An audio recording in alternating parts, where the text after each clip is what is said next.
नमस्कार। नमस्कार। आप सबों का स्वागत है अपनी कहानी स्ट्रगल टू सक्सेस में। अभी नवरात्र का समय चल रहा है और नवरात्र में नौ शक्ति नौ देवी का मान्यता है। और आज हमारे बीच में दूसरी देवियां हैं, दूसरे दिन में दूसरी देवियां हैं, देवी हैं, मिसेस नीना शुक्ला हैटमन। नीना शुक्ला हैटमन जी डुशलडॉर्फ में रहती हैं और ये बिजनेस वुमेन है। तो इंडिया से जर्मनी में आना और अपना बिजनेस सेटअप करना और यहीं के होके रहना एक अपने आप में स्ट्रगल है। तो इनकी भी कहानी बहुत अनोखी अनूठी है। तो आज हम उनकी कहानी उन्हीं से जानते हैं और आशा है कि हमारा ये बातचीत आपको मोटिवेट करेगा। और इसलिए आपसे निवेदन है कि आप सब्सक्राइब भी करें, लाइक भी करें और पूरा देखें। कोशिश रहेगी कि संक्षिप्त वार्तालाप करें। सो नीना शुक्ला हटमान जी, आपका स्वागत है। नमस्कार। नमस्कार। सो आपकी कहानी है तो आप ही शुरू करते हैं, आपसे ही। तो आप कुछ बताएं कि आपने कैसे यात्रा शुरू की, आप अपने बारे में। मेरी यात्रा जर्मनी की तो बिना तैयारी के शुरू हुई। स्कूल के बाद मेरे फादर की पोस्टिंग हुई जर्मनी। तो उस समय ये था कि अभी एग्जाम्स पूरे हुए थे हमारे स्कूल के, तो ये सोचना था कि जब तक कॉलेजेस शुरू होते हैं तब तक देखते हैं और चल के देखते हैं जर्मनी में कैसा देश है। तो ऐसे ही शुरू हुई बिना किसी प्लानिंग के। फिर हम मैं यहाँ पर आई और फिर मैंने सोचा कि जब मैं यहाँ पर आई हूँ तो मुझे यहाँ से कुछ सीखना चाहिए, इससे पहले कि मेरी पढ़ाई भारत में शुरू हो चुके। उस समय मुझे दिल्ली यूनिवर्सिटी में बैचलर ऑफ साइंस की एडमिशन मिल गई थी और मैं शुरू से ही साइंस में अच्छी थी। तो इसी वजह से उसी में पढ़ना था मुझे और आगे देखना था कि एकेडमिक्स में जाना है या बहुत ही ड्रीम प्रोफेशन आईएएस में जाना है या कुछ ऐसी ही तैयारी की बात चल रही थी। तो फिर बस ऐसे ही आ गए हम लोग जर्मनी। तो इंडिया में आप कहाँ तक पढ़ाई किया इंडिया से आपने? मैंने अपने 12th के एग्जाम्स दिए थे दिल्ली से। और फिर बस जैसे मैंने बताया मैं वेट कर रही थी आगे अपना फ्यूचर किस लाइन में जाना है उसकी तैयारी हो रही। तो 12th तक के पढ़ाई में कभी ऐसा स्ट्रगल रहा है कि बहुत कठिन है, या मैं बहुत पढ़ने में तेज हूँ और अब हमें उस तरह से उसका परिणाम नहीं आ रहा है, तो कुछ इस तरह से स्ट्रगल किया आपने? सच में बताऊं तो पढ़ाई इतना स्ट्रगल नहीं था, लेकिन मैथ्स मुझे बहुत परेशान करता था। और अब आप ये सोचिए कि आपको साइंस पढ़ना है और मैथ्स में नंबर वो नहीं आ रहे थे जो हमें चाहिए थे, तो वो तो स्ट्रगल था। और बड़ा बड़ी तकलीफ होती थी कि भाई बाकी सब्जेक्ट तो समझ आ जाते हैं, ये मैथ्स में हमें क्या हो गया ऐसा। और इसका स्ट्रगल ये था कि शायद किसी एक समय में छठी सातवीं क्लास के समय मैथ्स का जो ध्यान था शायद उसमें कहीं वीकनेस रह गई। तो उसको स्ट्रगल करना पड़ा मुझे और आकाश मैंने उस समय हम लोगों को ये रियलाइज हुआ था कि उस समय ही जरूरी थी। तो वो एक बहुत ही स्ट्रगल था और अच्छा नहीं लगता था कि मैथ्स में अच्छे नंबर नहीं आते, तो स्ट्रगल था मेरे लिए। बाकी सब ठीक था। आपके पिताजी किस डिपार्टमेंट में थे, जर्मनी में कैसे पहुंचे? मेरे फादर मिनिस्ट्री ऑफ कॉमर्स में एक ऑर्गेनाइजेशन है, उसका नाम है इंजीनियरिंग एक्सपोर्ट प्रमोशन काउंसिल। वो भारत सरकार की का एक आर्म है जी। और उनका काम ही है भारत से इंजीनियरिंग गुड्स को प्रमोट करना। और उस समय जर्मनी में उनकी पोस्टिंग इसी कारण से हुई थी। तो जब आप जर्मनी मूव किया आपने, तो आपको किस तरह का स्ट्रगल और समस्या का सामना करना पड़ा? सबसे पहली समस्या तो है कि लैंग्वेज, बिकॉज उस जर्मन का कुछ एबीसी भी नहीं पता था। कुछ मालूम नहीं था और कोई अंग्रेजी भी नहीं बोल। मैं आज से 30 साल पहले की बात कर रही हूँ, अभी तो जर्मनी बहुत चेंज हो गया है।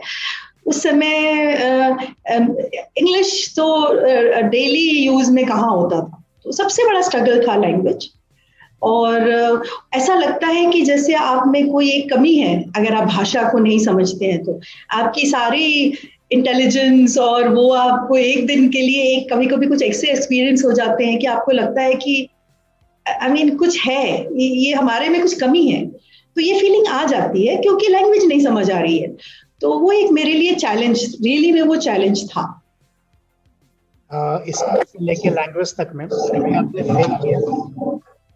लैंग्वेज में नहीं, काम ही कुछ नहीं था, पढ़ना ही था, पास तो करना ही था ना, लैंग्वेज तो सीखनी थी, कोई दूसरा चारा तो था नहीं। सो अच्छा। यू डोंट फेल, अगर आपको कोई और चॉइस नहीं है जी तो आप तो सक्सेसफुल होंगे ही ना। जी जी, बहुत बढ़िया। तो फिर आगे फिर यात्रा आपने कैसे की, आगे की अच्छा, यात्रा कैसे की? जब मैंने लैंग्वेज सीख ली तो फिर दोस्ती हो गई, फ्रेंडशिप्स बन गई, day to day life easy हो गई। और जर्मनी ऐसा देश है, उस समय पढ़ाई जो थी वो अंग्रेजी में नहीं थी, वो जर्मन लैंग्वेज आपको आनी चाहिए। सॉरी। सो उस समय अब था एक, उस समय आई थिंक अब पता नहीं है या नहीं है, उस समय में एक एग्जाम होता था, उसका नाम है Prüfung nach Deutsch Sprachkenntnis।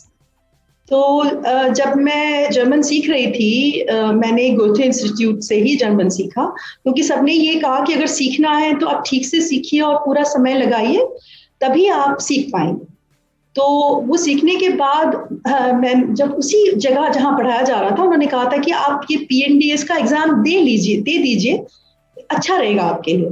तो फिर मैंने वो एग्जाम दिया और उसमें मैं पास हो गई बिना किसी ये के। तो उससे एक बहुत अच्छी सी फीलिंग आई कि देखिए हमने एक तो भाषा भी सीखी, लाइफ भी कंफर्टेबल हो गई, और अब मैं एलिजिबल हूँ जर्मनी में पढ़ने के लिए। और उस समय फिर मैंने सोचा कि अच्छी अपॉर्चुनिटी है, मुझे ये कोशिश करना चाहिए।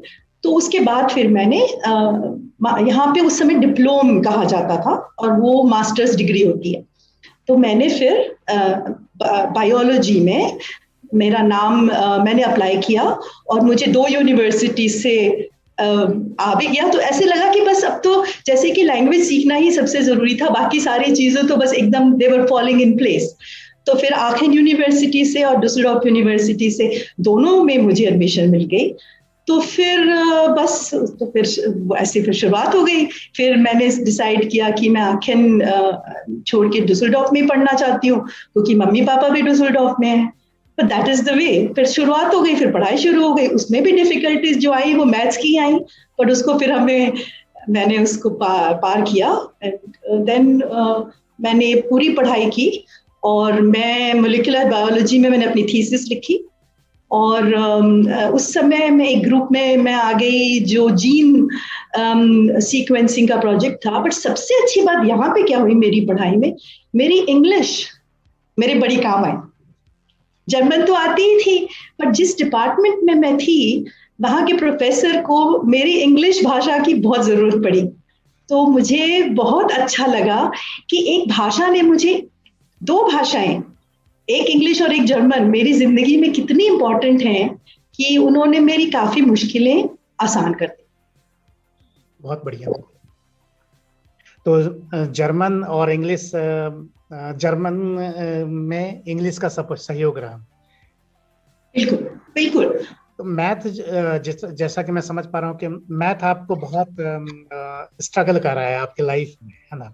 हाँ कराया, बट उसको मैंने कैसे पार किया, जर्मन यूनिवर्सिटी में एक स्पेशल कोर्स ऑफर होता था उस वक्त, कि अगर आप मैथ्स नहीं भी पढ़ रहे हैं तो आप बिगिनर्स मैथमेटिक्स का कोर्स कर सकते हैं। तो उसमें क्या हुआ कि उन्होंने सब कुछ रिफ्रेश कर दिया, हमें वो चीजें जो जहां गलतियां थी, जहां मिस्टेक्स थे, उन्होंने उसको रिफ्रेश किया। लेकिन मेहनत तो करनी पड़ती, वो एक एक्स्ट्रा क्लास थी जो हम करते थे। तो वो किया मैंने, और उसके बाद मुझे पता था कि बस अब ये भी एक स्ट्रगल था और मुझे पार करना है, तो उसको भी पार किए। फिर वो मैथ से फिर छुट्टी हो गई उसके बाद। तो फिर बिजनेस में आप कैसे आएंगे और किस बिजनेस बिजनेस में में, अगर बताना चाहें तो?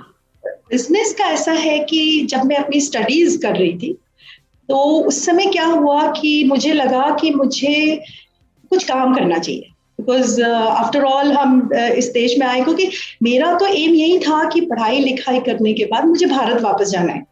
कोई हम सेटल होने के लिए तो नहीं आए थे, क्योंकि मुझे पता जब हमारे पेरेंट्स वापस जाएंगे तो हम जाएंगे शायद 1-2 साल और रुक जाए, उसके बाद तो हमें वापस जाना है। तो मुझे लगा कि अगर मैं इस सिस्टम में कुछ काम करती हूँ तो मुझे आगे के अपने फ्यूचर के लिए बहुत काम आएगा। तो ये सोच के मैंने एग्जीबिशंस और ये ट्रांसलेशन वर्क, और फिर मैं यूनिवर्सिटी में भी एक्टिव थी जहाँ पे भी उनको मेरे लैंग्वेज स्किल्स की ज़रूरत पड़ती थी, तो मैं थोड़ा थोड़ा काम करने लगी। फिर मुझे यूनिवर्सिटी में एक हाफ डे, वो कहते हैं ना हालबुस्टेले, तो वो मिल गया। तो वो करते हुए मुझे बड़ा अच्छा लगा लोगों के साथ काम करते हुए, ऑल्दो मेरा पूरा रिसर्च बैकग्राउंड है। तो मुझे रियलाइज हुआ कि मैं लोगों के साथ अच्छा काम कर सकती हूँ, मुझे बहुत अच्छा लगता है काम करना। पर वो हुआ, लेकिन फिर इसलिए फिर मैंने अपनी पीएचडी नहीं की। फिर मैंने डिसाइड किया कि मुझे मार्केटिंग या पीआर में जाना है, बिकॉज मेरा पर्सनल टैलेंट जो है वो लोगों के साथ है। सो फिर मैंने एमबीए के लिए डिसाइड किया। फिर एमबीए के लिए मैं यूके गई, फिर वापस आई। फिर आके जब मैं वापस आई तब इंटरनेट का जमाना शुरू हुआ था, that was the startup thing. तो उस समय सब लोग नई कंपनी सेटअप कर रहे थे और इंटरनेट की कंपनी। तो उस समय मैं अपने हस्बैंड से मिली, जिसकी वजह से मेरे नाम में हार्टमैन जुड़ा हुआ है। एंड वो आईटी प्रोफेशनल है, he is German and he is a German IT professional, he studied at the university of Bonn. तो उस समय हम लोगों ने मिलके हमने कहा कि हम भी एक स्टार्टअप करते हैं, और हमने एक इंटरनेट वेबसाइट पोर्टल बनाने की कंपनी शुरू की। तो इससे इस तरह से मैं बिजनेस में आई। ना मेरा कोई बिजनेस बैकग्राउंड है, ना मैंने कभी सोचा था, लेकिन लाइफ इज लाइक दैट। नहीं, मैं जानता हूँ कि जर्मनी में इंडियन एक्चुअल एक प्रोमिनेंट इंडियन मैगजीन है, निश्चित रूप से, तो इसका श्रेय आपको जाता है। और अगर इंडिया के बारे में जर्मनी में जानता है तो इंडियन एक्चुअल को जानता ही जानता है। इसकी भी एक छोटी सी कहानी है कि इंडियन एक्चुअल शुरू करने का पर्पस ये था कि हम मीडिया में भारत के ऊपर बहुत पॉजिटिव न्यूज नहीं देखते थे, और अभी भी कम ही देखते हैं। तो हमें ये लगा, इंडियन एक्चुअल जो हमारा अपना इनिशिएटिव है, मेरे हस्बैंड का और मेरी कंपनी का, किसी का फाइनेंस नहीं है, and it is a passion. तो फिर हम, और आपको पता है जो चीज आप पैशन से शुरू करते हैं तो उसको तो आपको सक्सीड करना ही करना है, उसमें भी बहुत चैलेंजेस आते हैं। और इसमें मैं ये कहूंगी कि मेरी कंपनी में जो लोग हैं उनको इंडिया से बहुत प्यार है, इसी वजह से इंडियन एक्चुअल है। इंडियन एक्चुअल एक्चुअली मेरी वजह से नहीं है, इंडियन एक्चुअल मेरी टीम और मेरे जिनको इंडिया से बहुत प्यार है उसकी वजह से इंडियन एक्चुअल है।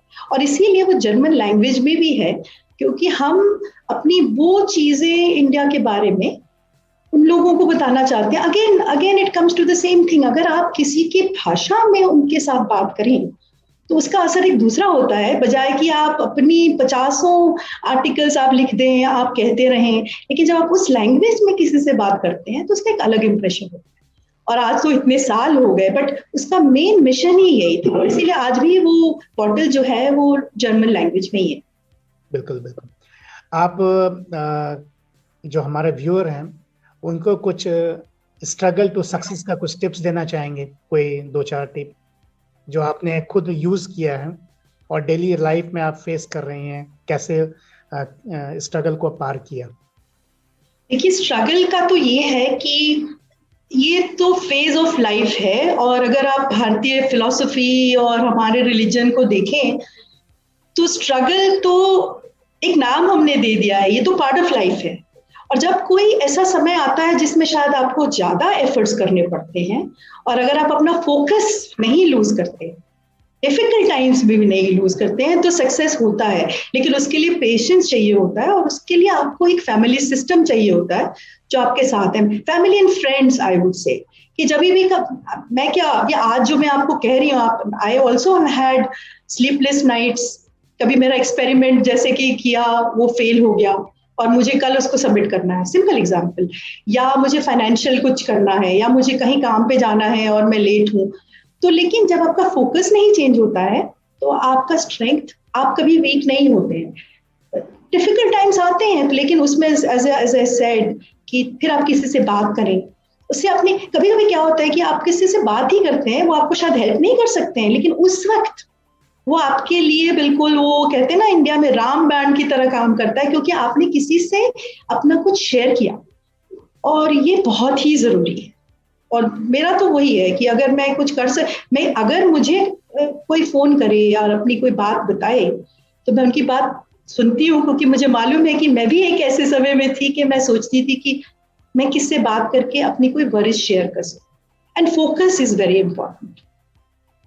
तो फोकस से स्ट्रगल को दूर किया जा सकता है, और बिल्कुल, साथ ही साथ आपको मेंटरशिप या एक अच्छे फ्रेंड की जरूरत है, अपने बहुत फैमिली की जरूरी। जरूरत है।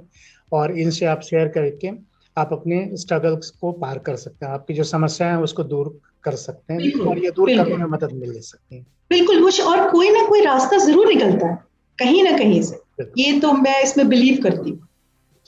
बहुत बहुत धन्यवाद आपका, आपने आज के समय में भी समय निकाला, तो इसके लिए बहुत बहुत धन्यवाद। और थैंक सभी यू। व्यूअर्स से फिर से रिक्वेस्ट है कि आप इसको सब्सक्राइब करें, लाइक करें, शेयर करें। और अगर आपको मिसेस नीना शुक्ला वर्तमान जी से कुछ पूछना है तो आप यहाँ नीचे भी लिख सकते हैं, और वो भी आपको रिप्लाई करेंगी। Thank you, thank you. बहुत धन्यवाद। धन्यवाद। नवरात्रि। नमस्कार। नमस्कार।